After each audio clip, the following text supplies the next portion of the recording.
Hi guys, Lindsay here with Storybrooke Family Farm. This past week has been brutally cold. Normally in Ohio, we don't, at least in my part of Ohio, we don't see this temperature range of being the real feels in like the low teens or single digits until like mid-January. And it's usually only for like a week or two that we have this cold of weather. But this year evidently is going to be quite different.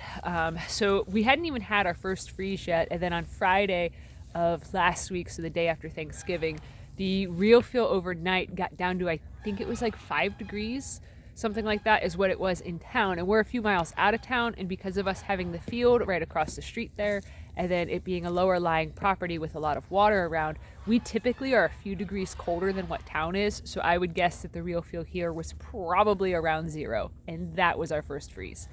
So it's been a bit of a weird year.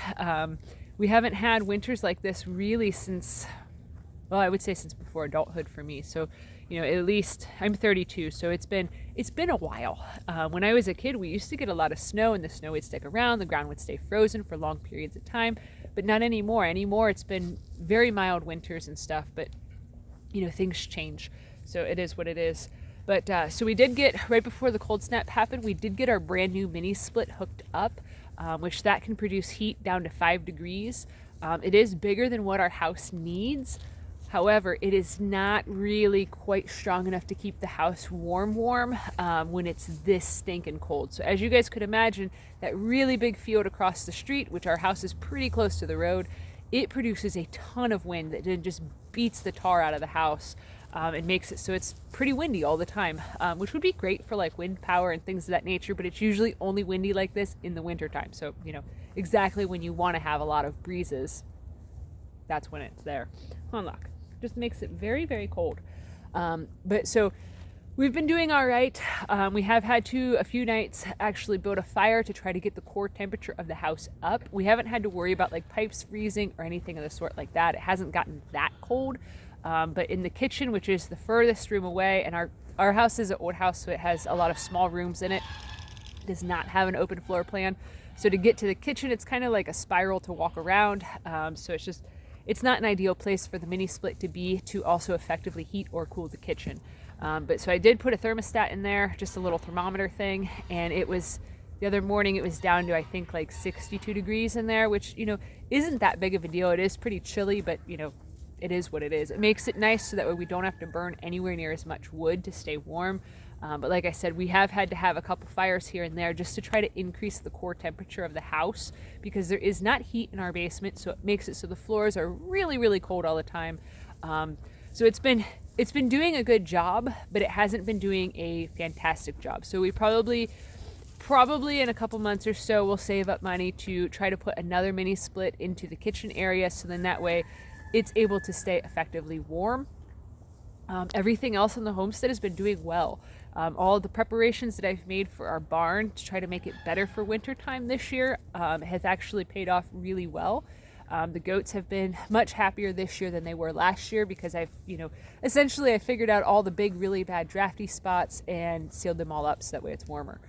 So it is staying decently warm in there for them. That's part of why also we do the deep litter method with the bedding, so then that way it will slowly, their manure and stuff slowly breaks down with the hay, producing a little bit of heat, making it so that way the water doesn't freeze quite as fast in there. If you guys watched one of my previous videos, I shown where I had put a big, like a 55-gallon barrel into the barn to make it so that way we would have water in the barn for longer. Before the cold snap happened starting on Friday, I did have to drain that out all of the way because, well, I knew that with the real feel being in the low single digits, there was no way that was not going to freeze solid, which I'm glad that I did drain that out all the way, because everything has been pretty much frozen solid since then. So we did have a bit of a mishap last night with the barn. There's a window on the former chicken coop side of the barn there. I had noticed when we were putting everybody to bed, which, you know, is completely dark out, and I noticed that the window didn't look as dirty as it normally does, and I was like, that seems awful bizarre. Like, I don't know how that got clean. Like, chickens produce a lot of dust, farm animals produce a lot of dust, and it's not something that you're going to come out with Windex and like clean all the windows of the barn. That's just kind of silly. I mean, some people might do that. I imagine that some of the big name YouTubers probably do stuff like that, so that way it looks really pretty and fancy, but definitely not one of them. But so I noticed that it looked really spectacularly clean, and I was kind of chuckling because I just cleaned windows in the house that morning. So I thought, oh, it got clean. That's cool. And then it dawned on me, it shouldn't be clean. So I walked over and I put my hand there and I was like, oh, my hand goes through. That's not good. And I was like, oh crap. And Tracy's like, what? What is it? And I stuck my head through the window. I'm like, I think we're missing something here. She's like, uh-oh.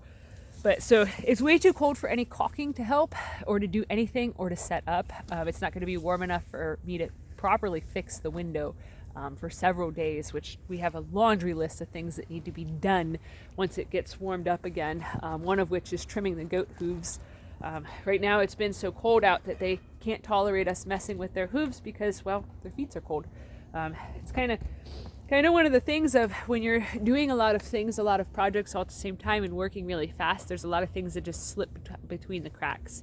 And some things are kind of a big deal when they slip between the cracks, but we're getting on it. So the window last night, all I could do was attempt to duct tape it to keep that pane right over here in place, which it worked overnight, but there was a lot of duct tape that had fallen off. So I actually did just get done. I put a board over here on the inside to just sort of secure in the framing. I'm probably going to have to put one across the center here because while I was putting that board up, lucky this guy here was jumped up standing at the window with his face in the window looking at me through the glass. So it was kind of a cute picture. I'll load that up to Facebook if you guys want to see that. But yeah, it has been very incredibly cold. And then Tracy and I actually had just got over being sick. Tracy's still a little under the weather. My sister came out from Pennsylvania for Thanksgiving, and our lovely nieces got both of us sick. So I have not had any sort of stomach bug or stomach virus in over a decade until this week. So hence the lack of filming. I don't think anybody wanted to see what I was putting out. So anyways, that's it for today. I am freezing my fingers off and my toes off and my nose too. It's only, I think the real feel before I filmed, I think it was like 13 or 14 degrees out. So it's pretty stinking cold. So anyways, if you guys were worried about our heat situation, we are good to go. We have plenty of firewood to get us through the year. Even if we didn't have the mini split, we have plenty. We're able to stay effectively warm. We haven't had any issues with any storms. Unfortunately, we have not gotten any snow. I was hoping with all the big snowstorms that were happening every now and again. We're kind of, if you're looking at a map of Ohio, if you go all the way down to Canton, we're kind of like at that level downness where we live at. So sometimes every now and again, if a storm is really bad, we will get lake effect snow. But unfortunately, we didn't get any. I am someone that absolutely loves the snow, absolutely loves wintertime. So it's kind of a bummer for me that everywhere else got tons and tons of snow, but us. So kind of sad. I've always dreamed of one day that I would live in a space that I would at some point experience getting multiple feet of snow in like one fell swoop. But so far hasn't really happened in my lifetime. So. But there's still hope. Maybe this winter will be the winter that we'll wake up and have a couple feet of snow, and then I'll be filming and I'll be like, why did I ever want this? As I'm like trudging through the snow, but it is what it is. So anyways, that's it for today for real this time, because I've got to get back in and get warmed up because I only have one layer of pants on, and normally when I'm out here for this length of time, I have at least 2 pairs. So anyways, thanks for watching. Have a good one, guys.